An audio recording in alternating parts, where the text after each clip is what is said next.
University మంచి భవిష్యత్తు కోసం తెలుగు విద్యార్థులు ఇష్టపడే university.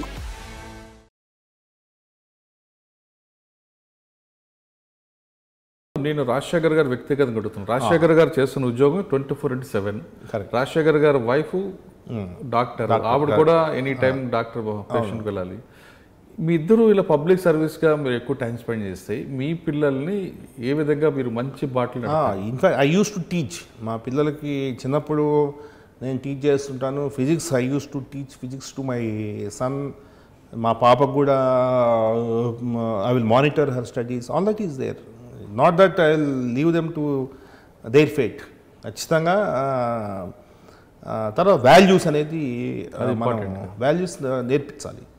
What is happening outside, so who am I. సో నేను నా హోదా వాళ్ళకి తలకెక్కకూడదు, నా హోదా వాళ్ళకి గర్వాన్ని తేకూడదు.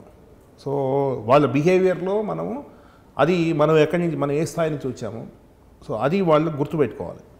ఇవన్నీ కూడా వాళ్ళకి ఒక మంచి వాల్యూస్ అనేది ఇవ్వాల్సిన అవసరం ఉంది. కాబట్టి ఖచ్చితంగా వాళ్ళ మీద ఫోకస్ పెట్టాలి.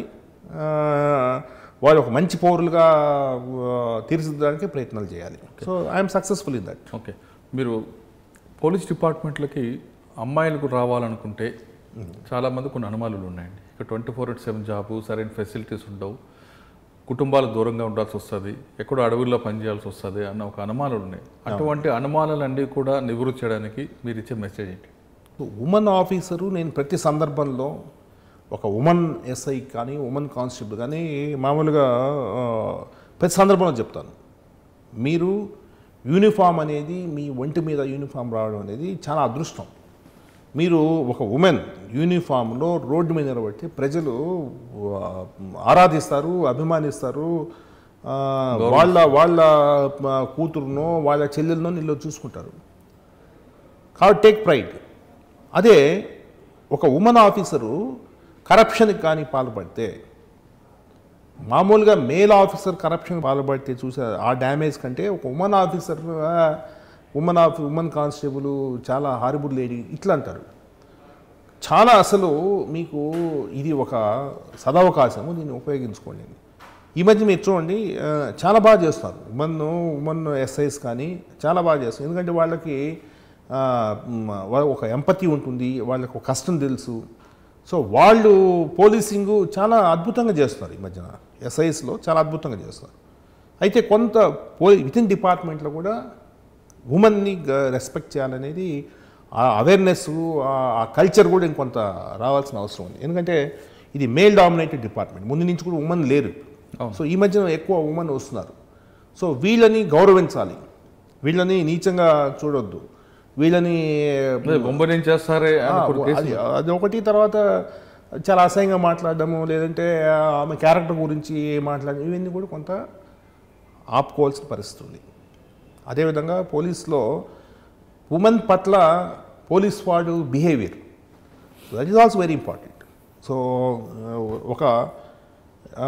ఈ మధ్య మీరు చదువుంటారు, కొన్ని సందర్భాల్లో ఒక విక్టిమ్ ఉమెన్ని వీడు ట్యాప్ చేస్తాడు, వీడు లేదంటే ఇల్లీగల్ రిలేషన్కి వెళ్తాడు. ఇటువంటివి పోలీస్ని చాలా డ్యామేజ్ చేస్తుంది, పోలీస్ వ్యవస్థకే మాయన మచ్చగా ఏర్పడుతుంది. So one should keep themselves away from this illegal affairs కానీ, లేదంటే ఉమెన్తో మిస్బిహేవియర్ కానీ, ఇవన్నీ కూడా వీటికి దూరంగా ఉండాల్సిన అవసరం ఉంది, ఎంతైనా ఉంది. సో అది వెరీ వెరీ ఇంపార్టెంట్.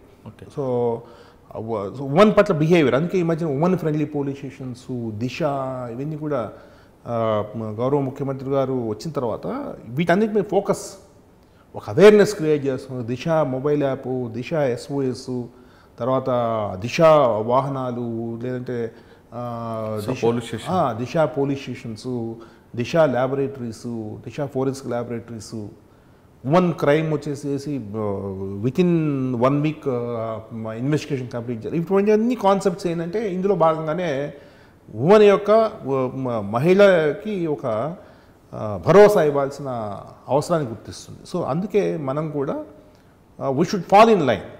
సో ఒక మహిళ పోలీస్ స్టేషన్కి వస్తే గౌరవించాల్సిన అవసరం ఉంది. అదేవిధంగా ఒక మహిళ నీ దగ్గర న్యాయానికి వస్తే నువ్వు ఆమెకి న్యాయం చేయాల్సిన అవసరం అనేది గుర్తించాలి. ఇదొకటి. రెండోది వచ్చేసేసి ట్రాఫిక్ అనేది విజిబుల్, చాలా విజిబుల్గా బయట ట్రాఫిక్లో ₹1 డబ్బులు తీసుకున్నా కూడా పోలీస్ అంతా కరప్ట్ అనే ఇది బాగుంది వస్తుంది. సో అది కూడా మనం ఇమేజ్ పెంచే డిపార్ట్మెంట్ లేదంటే ఇమేజ్ తగ్గించే డిపార్ట్మెంట్ ట్రాఫిక్. సో ట్రాఫిక్లో కూడా చాలా మంచిగా ఉద్యోగం చేయాల్సిన అవసరం ఉంది. ఓకే, మీరు ఫ్రమ్ డిఐజీగా ప్రమోషన్ తీసుకుంటే age present DIG law and order and coordination. ఇక్కడ మీకు ఎలా కంఫర్ట్గా ఉందా? చాలా చాలా ఇది మీకు చూడడానికి సింపుల్ జాబ్ కానీ టోటల్ స్టేట్ అంతా మీరు కంట్రోల్ చేసిన అవసరం ఉంటుంది. ఎప్పటికీ మానిటర్ చేయాలి. DIG law and order it's like A back office work. I should support additional DG law and order and I should support DGP. So ఒక డిపార్ట్మెంట్కి ఒక విజన్, ఒక ఇది గవర్నమెంట్ ఒక పోలీస్ డిపార్ట్మెంట్ ఇలా పనిచేయాలి. So this is the mandate.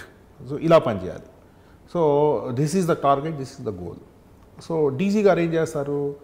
So దీన్ని ప్రభుత్వం యొక్క ఆకాంక్షల్ని ఎలాగా పోలీసింగ్లో ఎలాగ చొప్పించాలా, పోలీసింగ్లో ఎలాగ సంస్కరణ తేవాలా, ప్రజలకు సేవ చేసే క్రమంలో ఎంత ఎఫెక్టివ్గా పోలీసు నడపాలనేది డీజీ గారి మైండ్లో ఉంటుంది. సో వారికి కొంత సపోర్ట్ స్టాఫ్ అవసరం. So we are all called staff officers.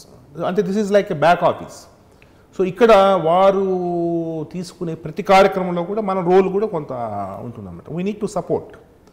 ఇక్కడ పోలీసింగ్లో ఓవరాల్ పోలీసింగ్లో రాష్ట్రంలో జరుగుతున్న పోలీసింగ్లో మన పాత్ర కూడా కాస్త ఉంటుంది. సో అంటే ఈ ఎలా ఉంటుందంటే పోలీసులు ప్రతి సందర్భంలో కూడా నువ్వు ఫీల్డ్లో ఉండాలా, ప్రతి సందర్భంలో కూడా విజిబుల్గా ఉండాలనేది అది కూడా తప్పు.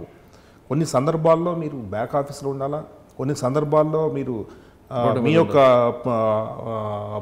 ఎఫిషియన్సీ కావచ్చు, మీ యొక్క స్కిల్ సెట్ కావచ్చు డిపార్ట్మెంట్కి అందించాల్సిన అవసరం ఉంది. పోలీసింగ్లో ఒక కొత్త వరవడిని సృష్టించడానికి మీకు ఎంతో అవకాశం ఉంటుంది. So I'm happy. Last 2 years నేను ఇక్కడ డిఐజీ లా అండ్ ఆర్డర్ ఉన్నాను. I'm happy. DIG law and order coordination అంటే బేసిక్లీ టోటల్ రాష్ట్రంలో జరుగుతున్న లా అండ్ ఆర్డర్ ఇష్యూస్లో డీజీ గారికి అదేవిధంగా అడిషనల్ డీజీ లా అండ్ ఆర్డర్కి I need to support. So చాలా ఇష్యూస్లో ఇది డైరెక్ట్గా పబ్లిక్ ఇంటర్ఫేస్ లేకపోయినా కూడా this is important post. Sir, ప్రభుత్వం ప్రజలకు ఏం చేయాలనుకుంటుందో అది డీజీపీ ద్వారా మీ ద్వారా కింద వరకు వెళ్తుందండి. ప్రభుత్వ పథకాలు కానీ ప్రభుత్వం ప్రజలకు ఎలాంటి శాంతి భద్రతలు కల్పించాలన్నా అన్ని విషయాలు కూడా డీజీ గారు మీ ద్వారా కింద స్థాయి పంపిస్తారు. అది ఇంప్లిమెంట్ అవుతుంటుంది. అంటే ఇంత చైన్ లింక్లో ఎక్కడ చిన్న చైన్ తెగినా డ్యామేజ్ అయ్యే అవకాశం కనిపిస్తుంది. Correct, exactly. అది చాలా కీ రోల్. ఇది ఒక పోసకి మధ్యలో ఉండే స్టాఫ్ ఆఫీసర్స్ అనుకోవచ్చు, లేదంటే ఆల్ ది ఇష్యూస్ ఇంటర్ ఇక్కడ డిపార్ట్మెంట్ మీకు టాప్ నుంచి కింద కానిస్టేబుల్ వరకు మీరు కంటిన్యూగా మీరు వాళ్ళతో మానిటరింగ్ చేయడం. అంటే కానిస్టేబుల్ కాకపోయినా లోకల్ ఎస్పీ వరకు అంటే మీతో ఆ రిలేషన్ కరెక్ట్గా ఉంటే కదా కరెక్ట్గా ఉంటుంది మామూలుగా. ఎందుకంటే ఎస్పీస్ అంతా కూడా they are unit heads. So వాళ్ళకి ఒక గోల్ ఆబ్జెక్టివ్ అనేది వాళ్ళ క్లారిటీ ఎవ్రీడే మార్నింగ్ డీజీపీ గారు చెప్తారు, వీ జస్ట్ మానిటర్. సో ఇక్కడ ఏదైనా మనకు స్ట్రాటజీ అడాప్ట్ చేయడంలో కావచ్చు, లేదంటే ఇక్కడ ఒక ప్రోగ్రామ్ తీసుకోవాలనుకున్నప్పుడు దానికి అవసరమైన హంగులు ఆర్భాటాలు దాన్ని పోగు చేర్చడం కావచ్చు, ఈ ఇష్యూస్లో అంతా కూడా స్టాఫ్ ఆఫీస్ అంతా కూడా they play key role. So staff office అంతా కూడా బాగా మంచి స్టాఫ్ ఆఫీస్ ఉంటే డీజీ గారికి చాలా సులువుగా ఉంటుంది. సో అలా అన్నమాట. సో స్టేట్ వైడు ఒక ప్రభుత్వం యొక్క ఆకాంక్షలను తీసుకునే క్రమంలో డీజీ గారు చేసే ప్రతి కార్యక్రమానికి వెనక వైపు నుంచి అన్ని విధాలా మా సపోర్ట్ అంతా ఉంటుంది. సో ఇట్స్ సో ఇది చాలా ఇంపార్టెంట్, చాలా ఇంపార్టెంట్. ఇందులో మనకు సాటిస్ఫాక్షన్ అనేది ఖచ్చితంగా ఉంటుంది. అందుకే నేను ఇందాక చెప్పాను, పోలీస్లో ప్రతి సందర్భంలో కూడా. అందుకే నేను ఎవరు వచ్చినా కూడా కొందరు గ్రూప్ 1 రాసి వస్తారు, సార్ ఏం తీసుకోవాలా, సిటీఓనా, అరే డిఎస్పీ లాంటి ఉద్యోగం మీకు నా దృష్టిలో ఓన్లీ 2 పోస్టులు గ్రూప్ 1లో, ఆర్డీఓ, డిఎస్పీ. ఇంత మంచి పోస్టులు మీకు ఎక్కడ ఉండవు. You will be there in the field for ఒక 20 years వరకు మీరు ఫీల్డ్లోనే ఉంటారు. ఫీల్డ్లో ప్రజలతో మమేకం అవుతారు. మీరు ఎన్నో సందర్భాల్లో మీరు ప్రజలకు ఇన్స్టెంట్ జస్టిస్, సత్వర న్యాయం కలిగించే అవకాశం మీకు ఉంటుంది. అదేవిధంగా ప్రజల్ని వారి సపోర్ట్తో మీరు ఎన్నో కార్యక్రమాలు చేయొచ్చు.